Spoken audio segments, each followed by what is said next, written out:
Bonjour chers amis, bienvenue sur la chaîne Frenetic Business, c'est Aurélien. Aujourd'hui, on va entamer de nouveau un nouveau cycle de vidéos autour des agences marketing. Pourquoi?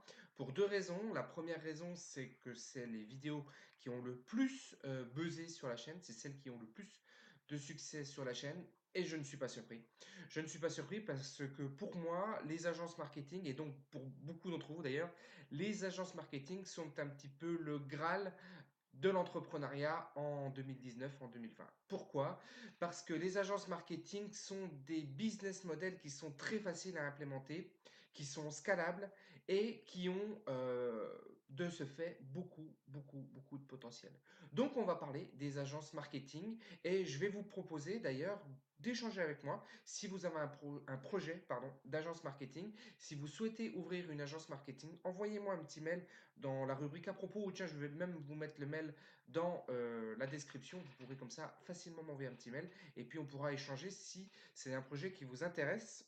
Je souhaite avoir vos retours là-dessus. Je souhaite que vous me disiez si c'est du contenu qui vous intéresse. Donc, je vous demande de me le dire juste en m'envoyant un petit mail. Bon, ceci dit, on va parler de l'agence marketing, de l'agence digitale, et on va comparer ce business model de l'agence digitale avec le dropshipping. Pourquoi? Parce que les personnes qui aujourd'hui ont lancé des boutiques en dropshipping ont tout à fait la capacité d'ouvrir une agence digital marketing. Et selon moi, c'est beaucoup plus facile d'ouvrir une agence marketing que de se lancer dans le dropshipping.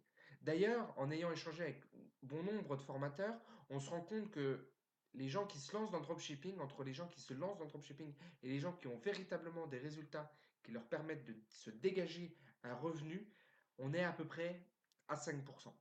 Normalement, quand on lance une agence digital marketing, une agence marketing, il n'y a aucune raison de ne pas y arriver.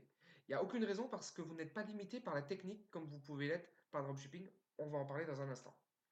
Alors, je vais vous comparer un certain nombre d'indicateurs qui sont pour moi des indicateurs clés extrêmement importants quand on veut lancer un business. Premier indicateur, c'est l'indicateur de la marge. Évidemment, un business doit être rentable. S'il n'est pas rentable, c'est un loisir, c'est une passion ou c'est un gouffre financier. Mais dans tous les cas, ça n'est pas un business. Un business est une entreprise rentable, toujours. On peut dire à peu près qu'une agence marketing, quand vous allez la lancer vous-même, quand vous allez lancer votre agence digitale, vous êtes à peu près entre 80 et 90% de marge brute. C'est-à-dire que le retour sur investissement de vos dépenses publicitaires, des dépenses que vous allez effectuer pour aller chercher de nouveaux clients, vous êtes à peu près à 10%. Donc vous avez 90% de marge. A contrario, dans le dropshipping, les marges sont de 0 à, pour les meilleurs, 40%, mais on est plutôt aux alentours des 10% ou des 15%. On est donc sur des marges qui sont très faibles, qui sont ridicules, et donc c'est le volume de vente qui fait qu'on peut arriver à se dégager des rémunérations dans le dropshipping. Bon, un deuxième point qui est extrêmement important et qui va directement avec la marge, c'est la TVA. Quand vous avez vos taux de TVA, si vous voulez, comme vous adressez à des professionnels, au départ, vous allez vous lancer en tant qu'auto-entreprise, en micro-entreprise. Cette micro-entreprise, elle ne va pas être fiscalisée. Vous n'allez pas déclarer la TVA. Vous n'allez donc pas la facturer. Vous n'allez pas, ce qu'on appelle de l'autre côté, la récupérer. À l'inverse, en dropshipping, vous êtes aussi dans cette situation d'auto-entreprise où vous ne facturez pas au départ de TVA, mais quand vous dépassez les seuils, on va donc parler des deux cas, quand vous dépassez les seuils de TVA en micro-entreprise, vous allez, et donc en dropshipping, vous allez donc facturer votre TVA en plus, et donc la récupérer. Donc ça veut dire que vous alourdissez de 20% vos factures, de 20% vos prix pour garder des marges identiques. Et vous allez le faire aussi dans l'agence digitale. Mais dans l'agence digitale, comme vous vous adressez à des professionnels, c'est pas grave, puisqu'en fait, vous allez rajouter, imaginez, vous facturez 100 euros une prestation, vous rajoutez 20%, donc ça fait 120 euros. Mais ces 20 euros pour l'entreprise, comme elle les récupère, c'est toujours 100 euros pour elle. Si vous voulez, dans son compte de résultat, sa charge sera toujours de 100 euros. Il y a un jeu de TVA, et elle, vous allez lui facturer de la TVA, donc elle va le déduire de l'autre côté. Bref, je ne vais pas trop rentrer dans cette technicité-là, mais c'est une opération qui est neutre pour votre client professionnel. Alors qu'en dropshipping, ça n'est pas neutre pour lui, puisque le client particulier ne récupérant pas la TVA, il se voit alourdir sa facture de 20%. Donc, c'est un élément qui est quand même important si vous avez vocation à véritablement développer votre activité dans le dropshipping ou dans l'agence, de prendre ce point-là en considération. OK? Posez-moi vos questions si c'est pas clair ou envoyez-moi un mail si ce point-là n'est pas clair parce qu'il est extrêmement important. Ensuite, le produit et le service que vous allez vendre. J'ai envie de vous dire derrière ça la fierté que vous allez avoir à faire votre travail. Quand vous allez vendre, excusez-moi le terme, mais de la merde chinoise, il n'y a pas de fierté derrière ça. C'est-à-dire que vous vendez le produit le plus vendu, le plus tendance, celui qui, voilà, la petite bricole, made in China, qui ne marchera plus dans 15 jours, 3 semaines. Enfin, vous voyez, il y a un peu ce côté dans le dropshipping qui me déplaît, c'est la perte de qualité qu'on a dans les produits qu'on vend. Alors, c'est pas le cas pour tout le monde. Et je sais que beaucoup de dropshippers ont fait l'effort d'aller chercher des produits beaucoup plus qualitatifs, d'aller chercher des produits qui sont en bas de chez eux, du commerçant, de l'artisan local, de revendre ça sur Internet et je trouve ça vraiment très très bien. Malheureusement, 90% des gens qui font du dropshipping le font de cette manière-là. Et face à cet argument, ce qui nous est argué, c'est que évidemment, quand on va au Leclerc, quand on va dans le magasin, c'est aussi du Made in China et au final, la qualité ne s'y retrouve pas. C'est pas tout à fait vrai. C'est pas tout à fait vrai parce que les standards de qualité, les normes CE, les normes de qualité des centrales d'achat, des grandes surfaces, de Maison du Monde, etc. Enfin, c'est pas Maison du Monde, par contre, j'ai oublié, ça me reviendra tout à l'heure, mais même des centrales d'achat de toutes ces grandes enseignes nationales ont des standards de qualité très élevés, c'est-à-dire qu'elles font déjà valider par la norme CE, comme je vous l'ai dit tout à l'heure, mais vous avez tout un tas d'autres normes qualité et les entreprises chinoises sont obligées de respecter ces critères de qualité. Il y a des vérifications qui sont faites par les centrales d'achat et elles vont directement en Chine pour voir si effectivement ces standards sont respectés, si on ne fait pas travailler des enfants, etc., etc. Alors que vous, quand vous vous adressez à AliExpress ou à Alibaba, et bien justement, vous n'avez pas ce contrôle de qualité. C'est-à-dire que peut-être que l'entreprise va dire qu'elle le fait, mais en tout cas, vous n'avez pas moyen de le vérifier. Et je ne serais pas du tout surpris que les entreprises qui vendent sur AliExpress ou Alibaba en grande majorité ne sont pas tout à fait les mêmes que celles qui vendent aux grandes centrales. Et donc, vous avez une qualité qui est une qualité moindre. Et d'ailleurs, s'ils n'arrivent pas à imposer la certification CE sur les produits qu'ils vendent, c'est bien qu'il y a une difficulté. Il faut d'ailleurs savoir qu'il est formellement interdit de vendre des produits qui ne sont pas homologués CE. Mais dans le flux et dans la masse, si vous voulez, les douanes n'ont pas la possibilité d'arrêter les colis qui arrivent en France et donc laissent les portes grandes ouvertes. Ces normes CE ne sont pas obligatoires sur tous les produits. Le bricolage, dans le bricolage, je crois que c'est pas obligatoire, enfin, sauf s'il y a l'électronique. Enfin, vous voyez déjà, il y a tout de suite des mais qui interviennent. Donc, c'est pas toujours obligatoire. Par contre, quand c'est en France, c'est obligatoire. Quand c'est en contact avec la nourriture, c'est obligatoire. Quand vous avez de l'électronique, c'est obligatoire. Enfin, vous voyez, il y a tout un tas de choses. Et vous portez la responsabilité si vous ne faites pas attention à ça, puisque si demain un gamin se tue parce que le produit n'était pas aux normes CE, eh bien c'est vous qui en serez responsable, tout simplement. Donc sachez qu'en tant qu'importateur, vous êtes le seul et l'unique responsable. Et en plus, quand vous êtes en auto-entreprise ou en micro-entreprise, vous avez une responsabilité qui est illimitée, c'est-à-dire que vous n'êtes pas en société. SARL, Société à responsabilité limitée ou EURL, et donc vous portez la responsabilité y compris sur vos deniers personnels, sur votre maison, etc., etc. Alors, je voulais pas vous faire peur, je n'avais d'ailleurs pas prévu d'en parler, mais c'est des éléments qui me paraissent importants. Pensez d'ailleurs, si vous êtes en dropshipping, à prendre évidemment une assurance, mais cette assurance ne vous couvre pas forcément sur le risque pénal, en tout cas, évidemment, ne vous couvre pas de sanctions qui seraient autres que financières. Ok pour ça. Alors, quand on parle du produit, maintenant, on va parler du, du service qu'on va délivrer en agence marketing. Là, en agence marketing, il n'y a aucune difficulté. On est dans les clous de la réglementation, puisqu'il n'y a pas de réglementation a priori, même si quand vous allez faire la promotion de boissons alcoolisées, par exemple, si vous travaillez avec un vignoble ou si vous travaillez avec des gens qui ont une profession réglementée de type tabac, évidemment, vous devez respecter cette réglementation, mais c'est pas difficile en tout cas de le faire bien puisque le professionnel à qui vous allez vous adresser connaît la réglementation très très bien, il en est très très au fait et il est très sensibilisé à ce qu'il doit et ce qu'il ne doit pas faire. Pareil pour les professions médicales qui ont un code de déontologie, vous voyez, donc toutes ces professions libérales, avocats, etc., doivent communiquer dans un cadre, notaires doivent communiquer dans un cadre qui leur est très particulier. Par contre, il y a beaucoup de plaisir à le faire et il y a beaucoup de fierté à le faire puisque vous avez des résultats qui sont tangibles et vous faites quelque chose qui est quand même, qui revêt une certaine, comme je l'ai dit tout à l'heure, fierté. En tout cas, vous n'avez pas honte de vendre votre service, c'est-à-dire que vous savez que vous délivrez une véritable valeur au monde et une véritable valeur à la personne à qui vous le faites. Et ça, je trouve que contrairement au dropshipping où on va faire travailler des choses qui sont très loin et dont on ne veut pas regarder en fait ce qui se passe. D'ailleurs, on se cache les yeux, il y a une, voilà, il y a une volonté de ne pas regarder ce qui se passe derrière le rideau. Là, on connaît les étapes. Alors, on pourra toujours arguer qu'on fait travailler Facebook, etc. Mais c'est pas grave. C'est pas grave parce que, in fine, on arrive à délivrer de la valeur aux gens qui sont en proximité, des gens qu'on a au téléphone. On connaît nos clients. Enfin, vous voyez, il y a une relation qui est beaucoup moins distante et qui est donc beaucoup plus humaine et qui, en tout cas, moi, me plaît plus.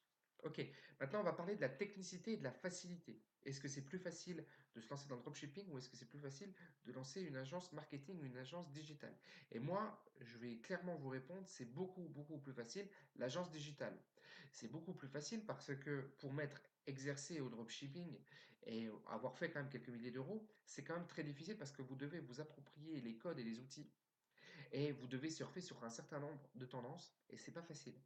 C'est assez difficile et d'ailleurs les taux de succès sont très faibles en dropshipping parce que il y a beaucoup de gens qui se lancent sans maîtriser parfaitement la publicité Facebook, sans maîtriser parfaitement les codes des influenceurs, sans maîtriser parfaitement les produits, comment aller chercher des produits tendance.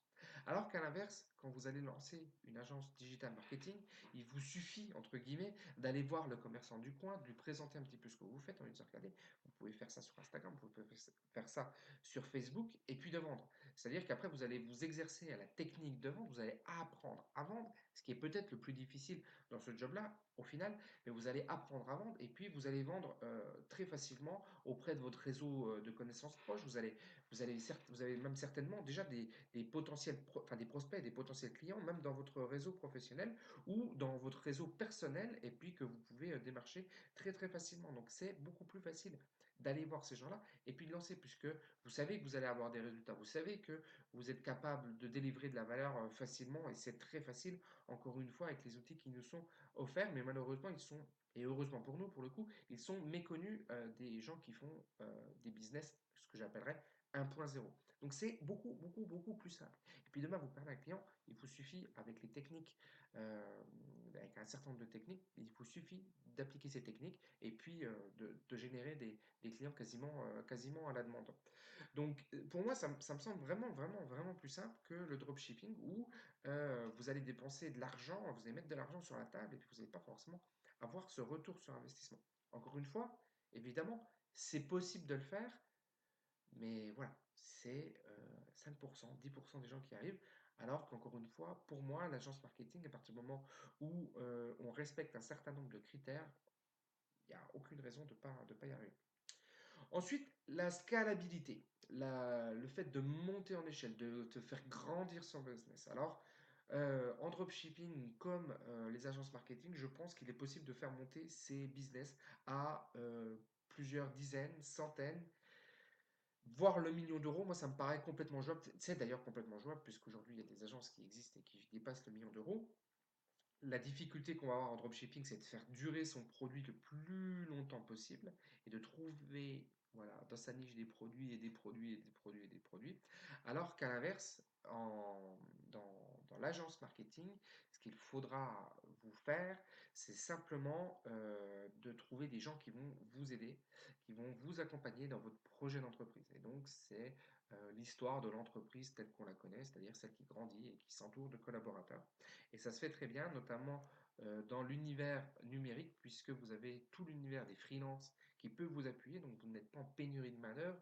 Et puis après, vous avez le système de la marque blanche, comme je vous l'ai déjà expliqué dans d'autres vidéos, qui vous permet eh bien, d'avoir de nouveaux produits, de nouveaux services à proposer à vos clients sans que vous en ayez forcément les compétences en interne. Et donc, vous pouvez vous appuyer de ça. Donc, la scalabilité, je vous dirais, ex aequo, même si en dropshipping, il faut toujours avoir cette recherche de produits non-stop qui est quand même un petit peu fastidieuse.